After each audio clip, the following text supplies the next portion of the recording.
बिहार में जमीनों का सर्वे कराया जा रहा है। जमीन सर्वे इसलिए कराया जा रहा है कि आपसी कोई विवाद नहीं खड़ा, जो भी पारिवारिक विवाद है वो खत्म हो जाए। लेकिन जमीन सर्वे के नाम पर जिस तरीके से कागजात मांगे जा रहे हैं कि लोग परेशान हैं। लेकिन जिस विवाद को खत्म करने के लिए जमीन सर्वे का काम सरकार करवा रही है, उसी जमीन सर्वे के बीच अब नए नए विवाद निकलकर सामने आ रहे हैं। एक आश्चर्यजनक घटना घटी है, सुनकर आप भी हैरान हो जाइएगा। एक 94 साल की वृद्ध महिला ने जमीन सर्वे के बाद जो नई वंशावली बन रही है उसमें अपना नाम देखकर हिस्सेदारी कर दी है। अपने हिस्से की मांग करके परिवार के लोगों की टेंशन बढ़ा दी है। जमीन सर्वे के लिए जब कागज बन रहा था उस वक्त कहा जा रहा था कि जमीन सर्वे होगा तो विवाद कम होगा परिवार में, लेकिन जब से यह सर्वे हो रहा है तब से नए नए विवाद सामने आ रहे हैं। इसी कड़ी में दादा और पिता की जमीन पर 94 साल की एक वृद्ध महिला ने दावा कर दिया है। जमीन सर्वे के लिए दस्तावेज जुटाने में बिहार के हर गांव के ग्रामीण परेशान हैं। इसकी पेचीदगियों को हर कोई समझना चाहता है, हर जगह इसी पेचीदगियों की चर्चा हो रही है। मगर जमीन सर्वे ने कई लोगों की खोई जमीन वापस लाने की उम्मीद भी जगा दी है। मोतिहारी के घोड़ासहन थाना के श्रीपुर कवैया के उत्तरावरी टोला की 94 साल की एक वृद्ध महिला है शैल देवी। इस आस में है कि जमीन सर्वे से उनकी जो खोई हुई जमीन है, जो उनके मायका में जो जमीन है, जो उनके दादा और पिता की जमीन है, वो उन्हें वापस मिल जाएगी। अब वंशावली बनाई जा रही है जिसमें बेटियों का भी नाम देना तय है।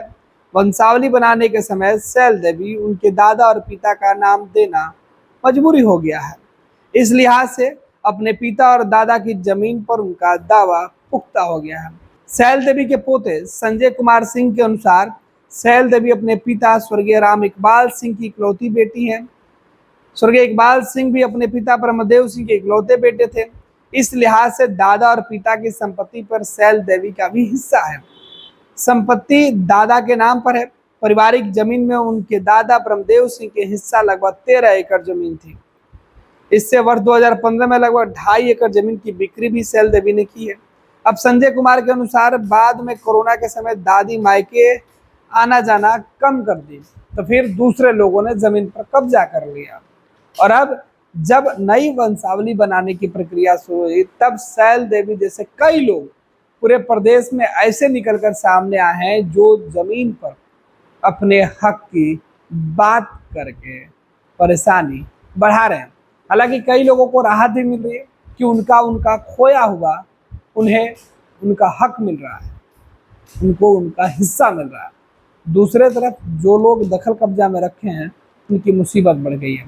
अब राज्य सरकार ने यह भी फैसला किया है कि जमीन सर्वे में जो दिक्कतें आ रही है, जो पुरानी कागजात है, उसे दूर करने के लिए जो अब अमीन है उन्हें कैथी लिपि भी सिखाया जाएगा, क्योंकि प्रदेश के कई जगहों पर जो जमीन है उस सभी जगहों पर जो पुराने कागज है उनमें ज़्यादातर कागजात कैथी लिपि में है, और आज के वक्त में कैथी लिपि के जानकार बेहद ही कम लोग हैं।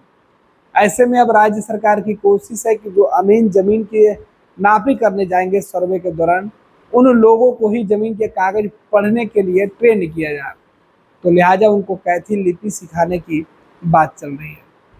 26 वर्षों में 17,000 से अधिक डॉक्टर बना चुका बिहार एवं झारखंड के छात्रों एवं अभिभावकों के बीच सर्वाधिक विश्वसनीय एवं लोकप्रिय संस्थान गोल, नेशंस लीडिंग इंस्टीट्यूट। हमारा विश्वास गोल के साथ।